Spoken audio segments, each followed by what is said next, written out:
What's going on, guys? Randall Thor 19, the man with the million, talking about the new DLC that recently released in Rise of the Tomb Raider as part of the 20th year celebration.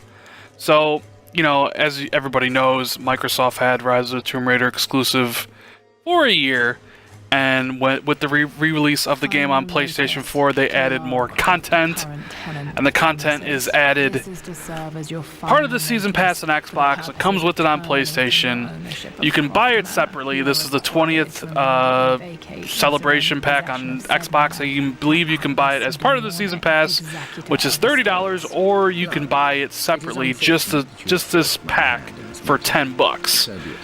So, I'm going to give you a breakdown about if these two DLCs, Blood Ties and Laura's Nightmare, are actually any good and worth the $10. I'm a big fan of the Tomb Raider series, always have been, even before the reboot. The reboot really reignited my love for the series. I really enjoyed Tomb Raider from a few years ago, and Rise of the Tomb Raider last year was one of my favorite games of last year. I think it was my second favorite game, like out of my top 10. Like, I adored the game. It was absolutely amazing. So what I'm playing right here, what you're seeing, is Blood Ties. It takes place after the main game. You're back in Croft Manor, which you get to explore, and the purpose of this is Croft Manor is in bad shape. It's derelict, right? And Atlas is trying to take over ownership of it, and Laura is desperately trying to find a will of some sort. So basically you go over to the safe, and the whole point is to get that safe open to find the will. The first thing you'll notice is that it has a lot of collectibles. That's what this DLC is. You are literally activating your survival instinct, clicking on anything that glows gold, and getting more backstory about what life was like for Laura when she was younger, what her, father was like, how he met her mother, what her mother was like, and, their butler and things like that. There's no combat in Blood Ties at all. Period. All you do is just walk around, you explore, you find more backstory through collectibles, and you solve a couple puzzles. That is it. And it only is about an hour long. So it's pretty disappointing in those two aspects. I mean, I love searching every nook and cranny in these type of games as much as anybody, and I do. Like, I spent a lot of time making sure I found every single collectible and every single relic in the game, not only for the achievements, but because I like knowing as much as I can, possibly about like the characters, their backstory, their motivations, and things like that.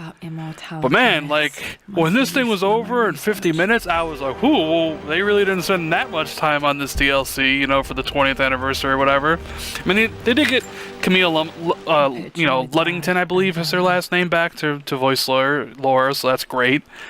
This is all you do. All you see me in the video, you just walk around and you interact with the things that glow, and that's pretty much the whole DLC. It's kind of disappointing in that way.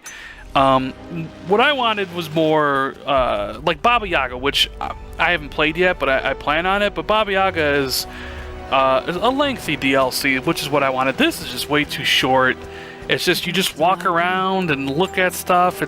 Most people, I think, are probably not really going to like this DLC.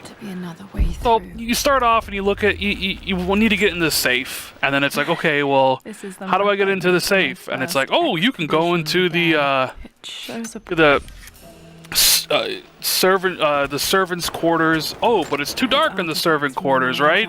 So you need to find the flashlights, and then you got to go find the flashlight, and then you can go into the dark rooms and such like that, and that's how this thing works. And eventually you do get into the safe, and I'm not going to spoil what happens after that, but that's all this DLC is about. It's an hour. So I was kind of disappointed, and like I said before, it's $10, so you get two things with this DLC, so essentially it's like $5. Is it worth $5? I would say, I mean, if you're looking to get all the achievements, yeah, it's probably worth it.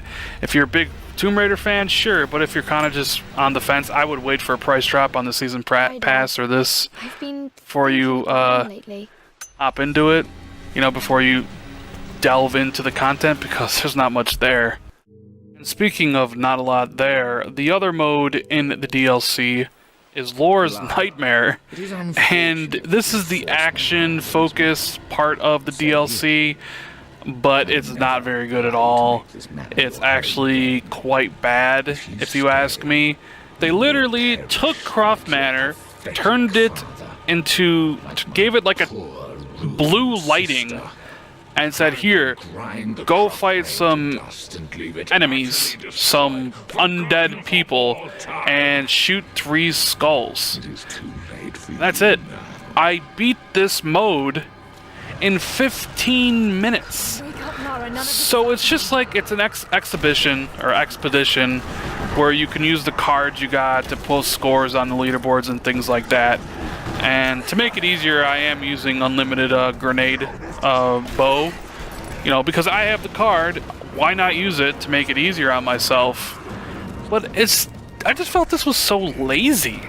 I mean, they just reused Croft Manor, and it's just a bunch of enemies walking at you that you can beat in a matter of 10 minutes, because once you shoot... and the main boss, this is how much of a joke this is a flying skull.